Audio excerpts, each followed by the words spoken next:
hours of 11 p.m. and 6 a.m. That is, it would not be between 11 p.m. and 6 a.m.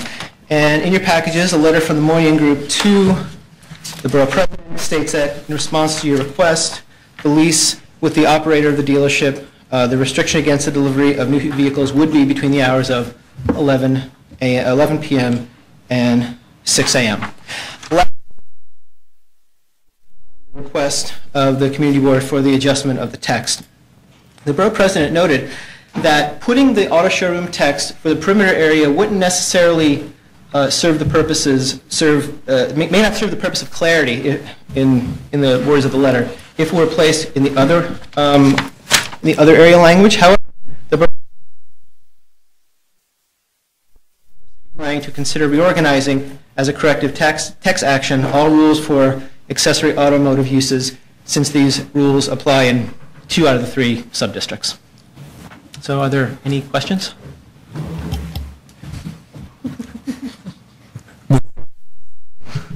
I just love Community Board 4, that's all. Because they are very good at making thoughtful recommendations, even ones that might seem arcane. Ms. Efron. A new member. Does this mean that all now be allowed to have repair and maintenance within the auto showroom space? No. This text amendment specifically applies to this block. Fine. Okay. Thank you. That's all I need to know.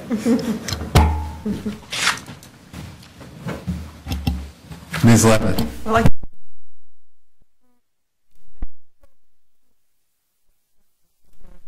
Of new showrooms being built, Potamkin and Porsche, and who would have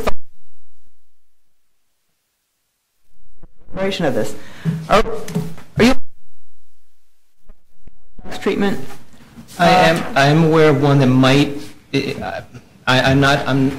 not my project, so I don't know a lot about it. But I believe it would be in the other area as well.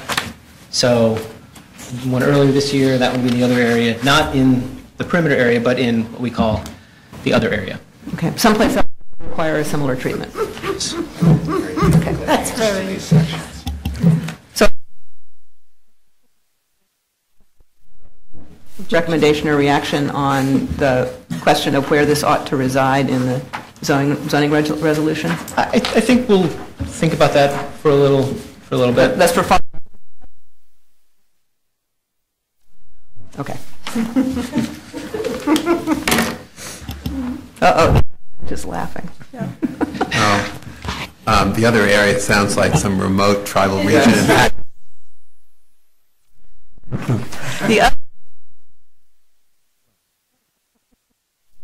It's extraordinary that there's an area in Manhattan called the other area.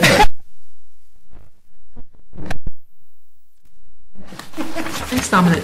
Let's now move to our list of projects on for vote and consideration this Wednesday. We have the Redwood Lodge landmark, a designated landmark by LPC. Staff is unaware of any conflicts with the zoning resolution, projected public improvements, or plans for the area. We prepared a favorable report. We also have prepared a favorable resolution for your consideration for the Gateway Cathedral, which involves special permits and authorizations to facilitate an enlargement to an existing community facility and accessory parking. We also have 2 special South Richmond Development District certifications. The first one, 88 Holcomb Avenue, is a certification to subdivide a zoning lot to facilitate residential development, as is the certification proposed for 117 Matson Avenue, which is proposing to subdivide existing zoning lot to provide residential development. Commissioners will now move, assuming you have no questions on those, we'll now move to the September 29th review session. We'll have a special meeting. We have our 3rd follow-up, post-hearing follow-up for Astoria Cove. And John, I guess we'll continue.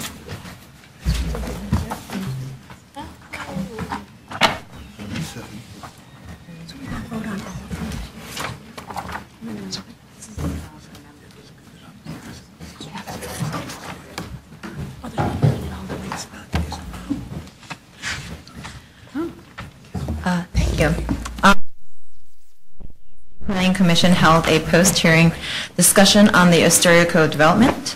In this memo that Jackie's handing out, we review key notes during the post-hearing discussion and provide updates and responses to them. The first comment was regarding the shuttles. Are there residents in the affordable units? Will the shuttles run for the life of the development, and will there be a fee for riders of the shuttles? The applicant has responded that the proposed shuttle will be available to all residents of the Astoria Code development, including the residents of the affordable units, and will operate during weekday peak commuter hours in the morning and evening. They also commented, yes, the shuttles will run for the life of the development, and that there will not be a fee for riders of the shuttles. The applicant anticipates having 340 passenger shuttles, making up to 4 runs on an hour during weekday commuter peak hours, which is roughly about every 15 minutes of the hour, to the NQ line on 30th Avenue. What is that? Does that mean that 3 shuttles together will have a headway of 15 minutes, or that there will just a continuous loop so that each shuttle will be able to run? I'm not too sure, actually.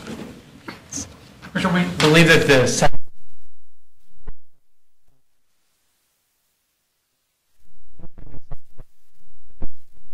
minute departure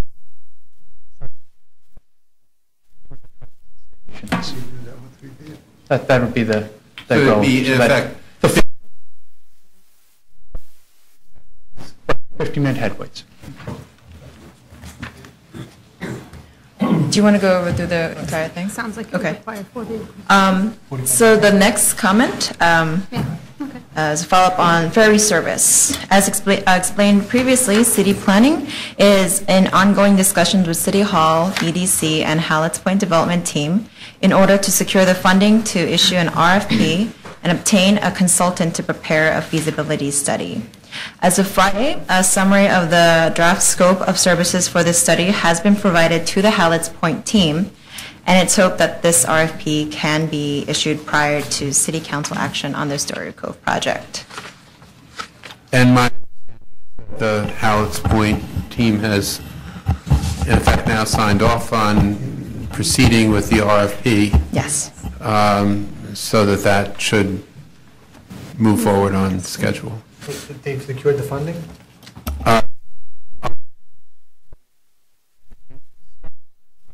Understanding is that the Hallett's Point developer, which had previously committed to fund up to half the study, up to $250,000, and that the city was prepared to fund the rest, up to an equal amount of $250,000, and that is, if my understanding, I believe, is that that is now secured on both sides. Okay. Yes. Pick it off cheap.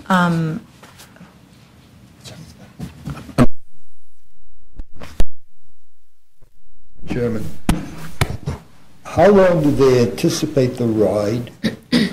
They say they're going to rotate on 15-minute intervals, Shuttle, come back to shuttle. but how long is the ride? How long is the ride? Because I'm not clear on how you can do it with 3 vehicles. I'm not exactly sure the timing of the shuttles, but it's to the NQ line. Yeah. So we have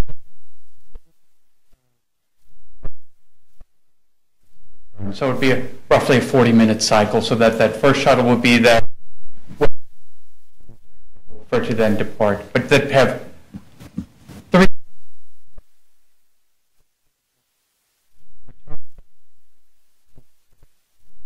I see. Okay. And second question, please. This sounds fine, but how do we get this commitment to remain in the event the developer at some point sells off?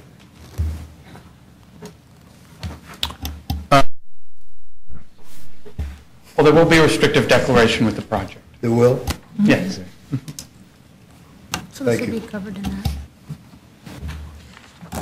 Okay, so any other questions on either the shuttle or on the ferry service? My only concern on the shuttle would be the emissions and the pollution from this continuous loop of buses.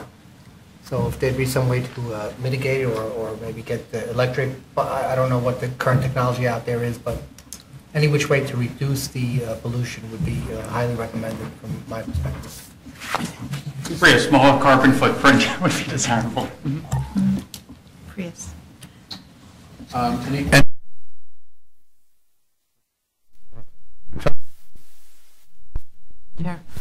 I just wanted to clarify this one sentence. It says shuttle service would be provided for the life of the development.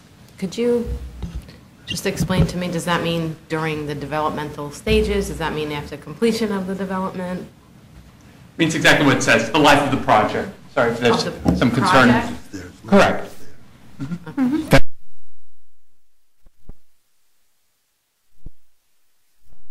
Service. Thank you.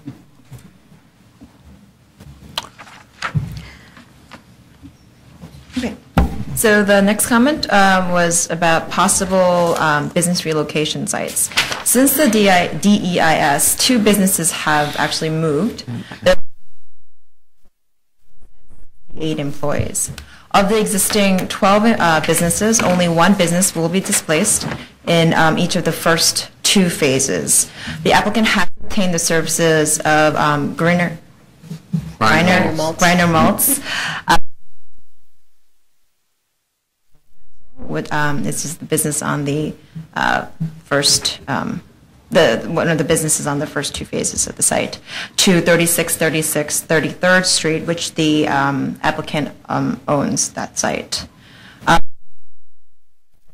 Portions of the project site that will not be developed until phase 3 and 4, which is approximately 6 and 7 years away from the project commencement, and they'll be working with Griner Maltz, SBS, and our department. Great. The next comment was about when would the boring for phase 2 begin. It's our understanding that it would take about a total of 9 to 11 weeks for results of the analysis. The DC Environmental to conduct the phase 2 investigation, and work will commence prior to the commission's vote on September 19th.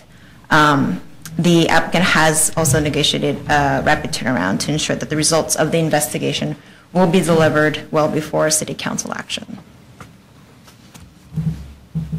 And lastly, on the levels of affordability and CPC modifications to the inclusionary housing text. As we discussed in the last review session, we believe the commission should modify the proposed inclusionary housing zoning text to include the requirement that requires there to always be a minimum of 10% share of housing affordable to low-income households if other levels of affordability are also provided by using the income tiers option in the inclusionary housing program. We will be circulating a draft of the zoning text revisions for you to look at in your Friday package in advance of the CPC report. Any other questions or questions for ACAM? Mr. Cantor. Just one, thank you. Did the applicant respond to item 5? No. That's, well, this was the discussion that we had within CPC. Okay. Thank you. Ms. Delos. So assuming that we move forward with the 10% share for low-income households, how would that play out with their other AMI tiers? Has that been determined yet in terms of total percentage, or is that something that's still up for discussion? Yeah. I'm sure those tiers are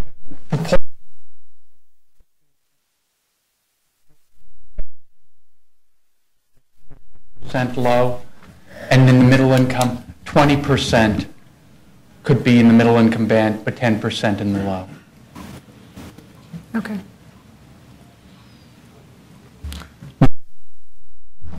Thank you for the letter around the NYCHA improvements. It was good to see that $21 million has been spent recently, but it looks as if the only additional money is really around the community facility, unless I'm misreading that. I think some of the, there's, So it's $9 million, the community center renovation, fire alarms, boiler replacement, and vacuum tank.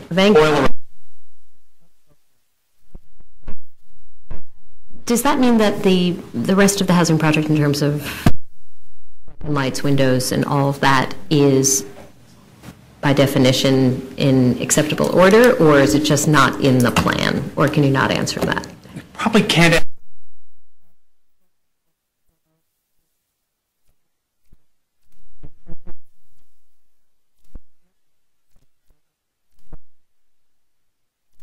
Some of the other. Okay. Thank you very much.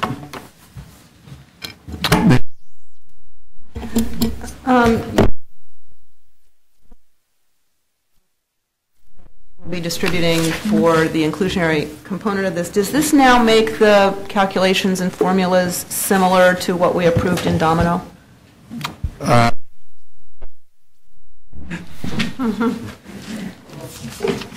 The basic calculations, yes, in the sense that there is a low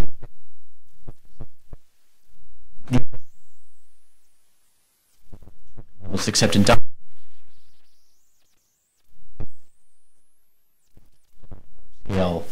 applications. So there are. Okay, thank you. But the 10% low income is consistent. Is consistent with that. Your options have been applied to date. Okay, thank you. Sure. Ms. Deleuze. So why do we believe it's important to include the middle income component in this case, considering the AMI levels in the area?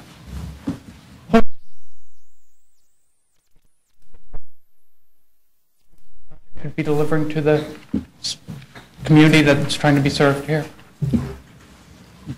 And considering that so many of the folks that are on the peninsula wouldn't actually be eligible for the affordable housing that would be produced at this project, I'm wondering if there are other things that we should consider that might be helpful, kind of maybe following up a little bit on the line of questioning that Commissioner Efron was making about some ongoing needs in public housing and, you know, the ability to help preserve those units. I'm just wondering if that's something that's been thought of or considered.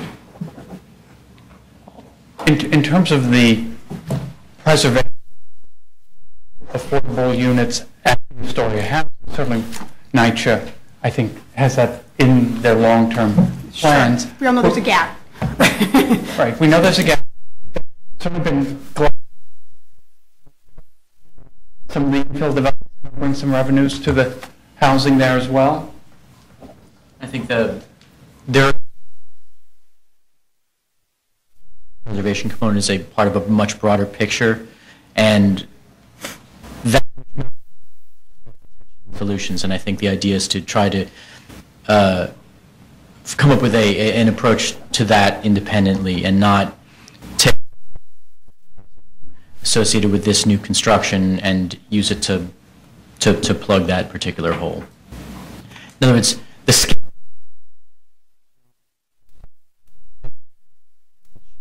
looked at as much as possible as independent issues to be addressed. I think that, I understand why you're saying that. I think it would be useful to kind of think about in what cases it might make sense for efforts to preserve existingly deeply affordable housing when new developments can't help meet those needs.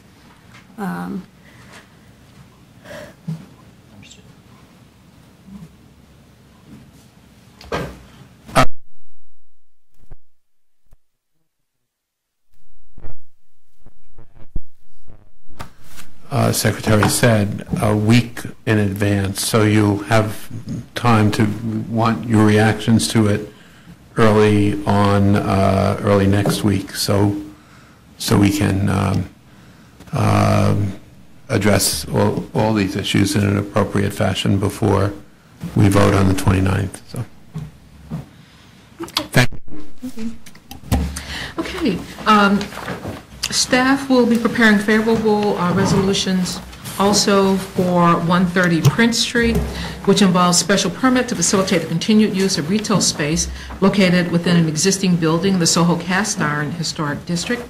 And next, we have the Abe Start Senior Center. We had a public hearing a couple of weeks ago. There were some questions that were raised by the commission, and we have a response from Tcas, which, oh, there you are, which Richard. Yes, you should be in receipt of Tcas's response that's dated Friday, September 12th, last Friday. Essentially, they indicate that they will not agreement unless ADA compliance is adhered to, whether a ramp or mechanical lift. They did send an architectural team out to the site. They've come up with a preliminary scheme for a ramp at the southwestern portion of the frontage of the building. The owner is now looking at that with his architect before that is finalized. In addition, 10 to 15 years, that there's no merit of miracles. The DFTA, Department for the Aging, and Tcas wants to continue to pursue lease at this building. They've also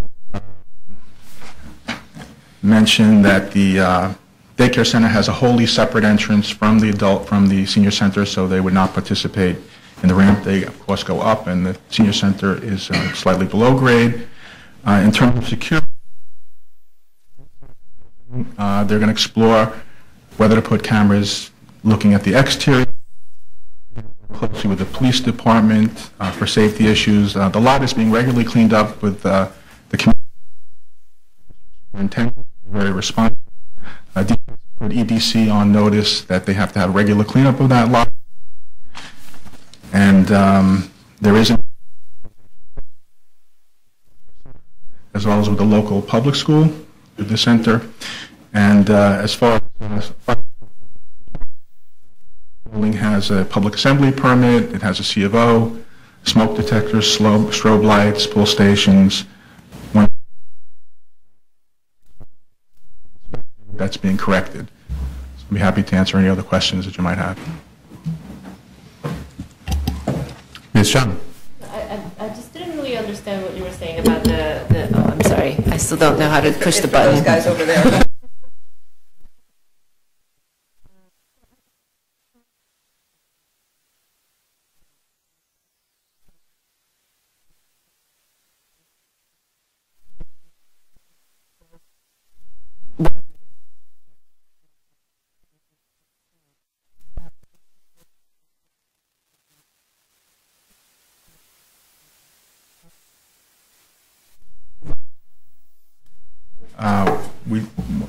Well, the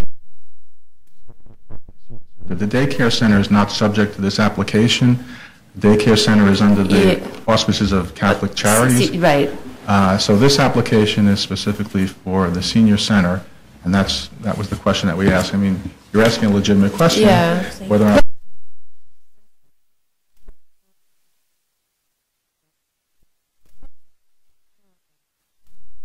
you know,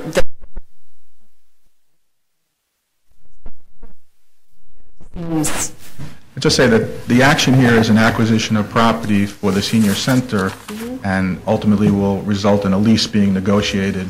So these questions were rightfully asked as the purview for that acquisition. You raise an interesting question.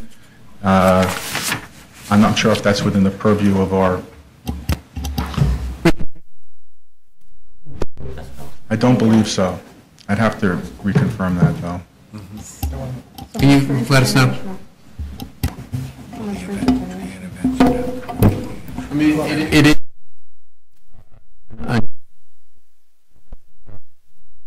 Building is not.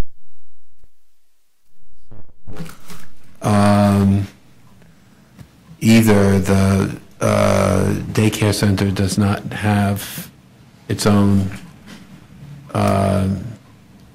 ADA accessible entry, or it does and we don't know about it. Mr. Cantor. So Richard, is another way to look at it, this is not a comment, it's a question. Is another way to look at it is that there happen to be two tenants in a building. One tenant wants a specific tenant change with respect to introducing a legal handicap ramp. The other tenant is none of our concern, we're not involved with them. And if indeed the owner wants to make it at the same time as a future thinking for them to have an adequate ramp, so be it. And if they're not so disposed, so be it. Is that essentially correct? Yes, I think that's correct. Actually, Richard, how do the participants in the daycare center and their and the people who bring them access the daycare center? It appears that there's a staircase that they enter the main floor through a staircase with approximately 10 steps. So it's just two totally different entrances? That's right.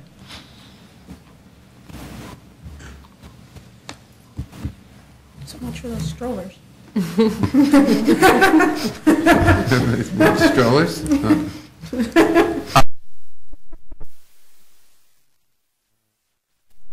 Our approval on assuring that, at least to the Senior Citizen Center, the entrance is ADA accessible, and that entrance is through the back. So. Ms. Levin.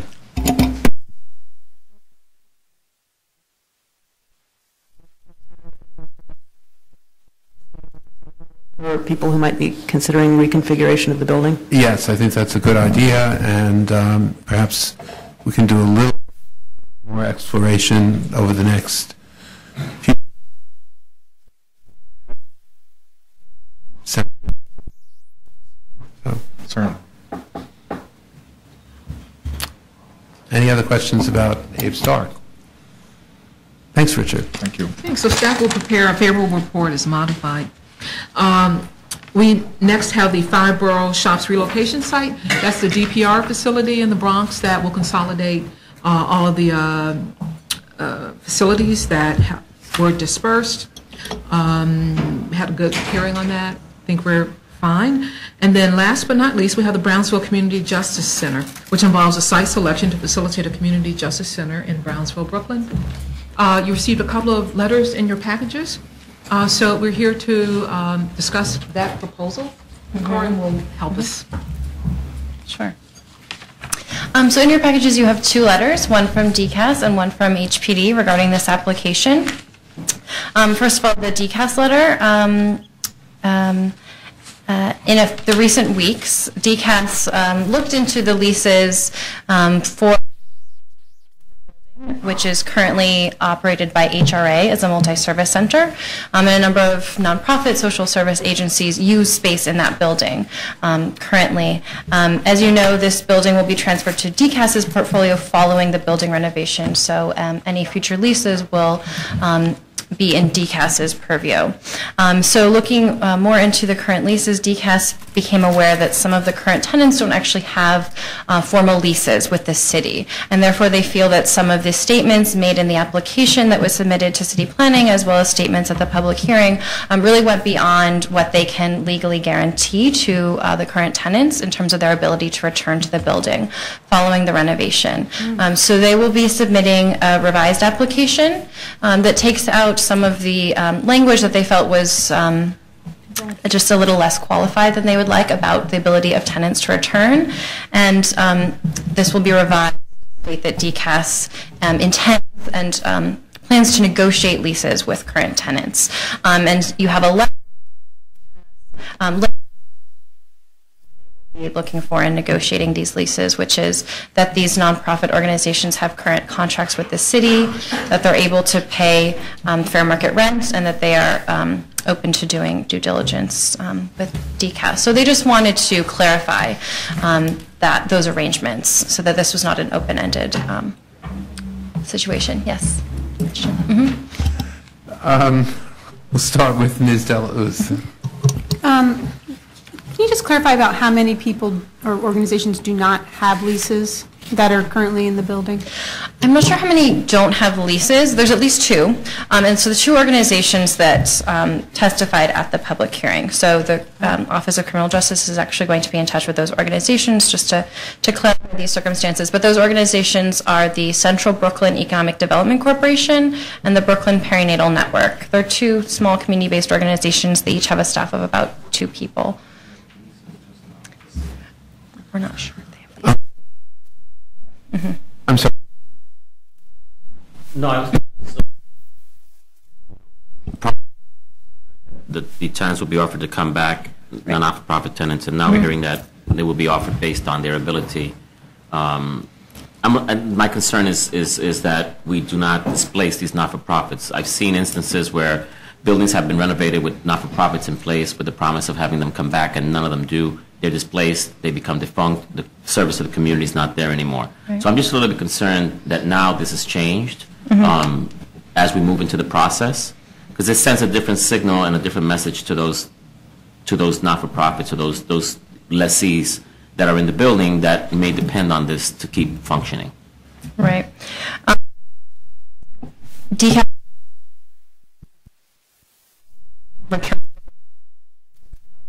That will relocate temporarily and then hopefully return. Out that it will, of course, be dependent on this criteria, such as future contracts with the city. Secondly, this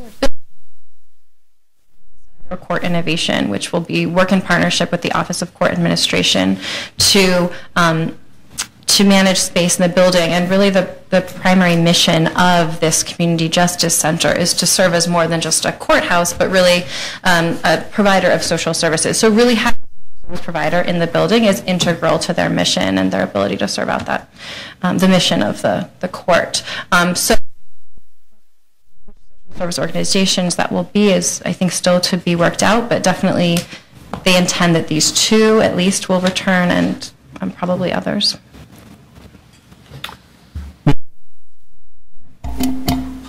So, Karen, I found Tcas's letter really confusing to follow. It talks about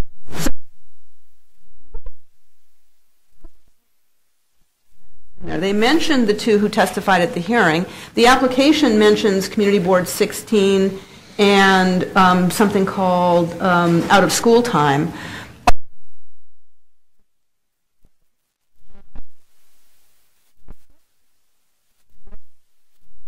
Is for each one of them. Maybe some of them that came in there on a temporary basis and they understood this might happen and they'll just go away and don't have to be taken care of. Right. Maybe indicates who are long-term there who may be in a fully upgraded building but who nonetheless need to be taken care of somehow. What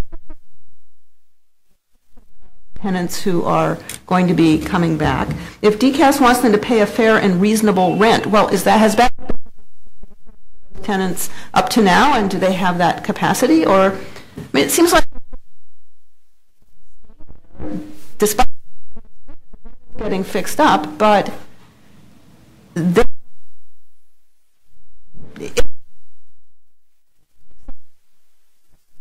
while right during the renovation, and I don't think Tcas has really given us a sort of thorough. We can ask them to provide that. Well, so one of the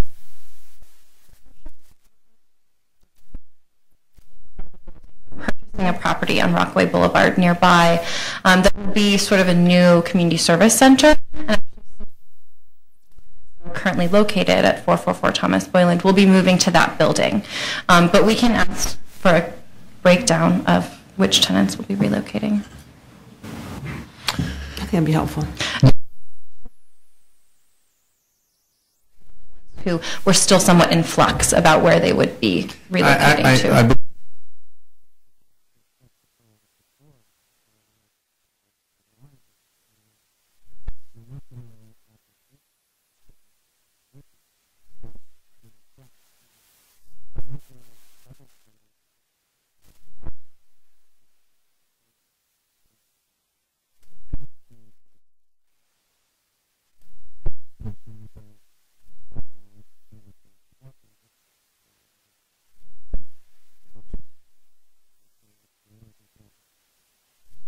for.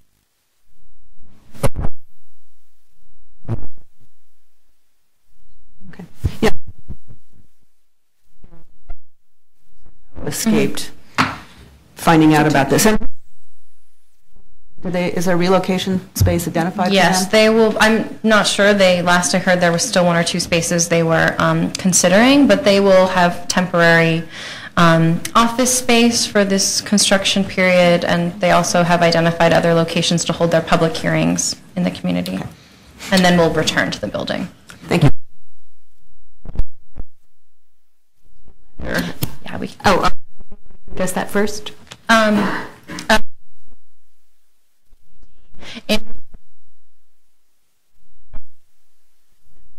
Regarding potential for actually developing affordable housing on this site. So HPD also responded to that issue and is open to considering the feasibility of that, but also noted that there's other land available in the area that may be more readily available for development. Sure, and it goes without saying that DCAS will, I presume, be mindful of that and not bring about major repairs that would have to be undone or duplicated in the case of expansion. That's a great point. Yeah. You know, mostly an interior renovation to the building.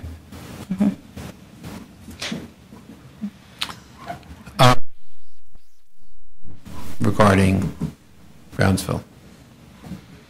So that will be before you also on the 29th, and we will try to get responses to the many questions that were asked here well before that. Thank you. Indeed.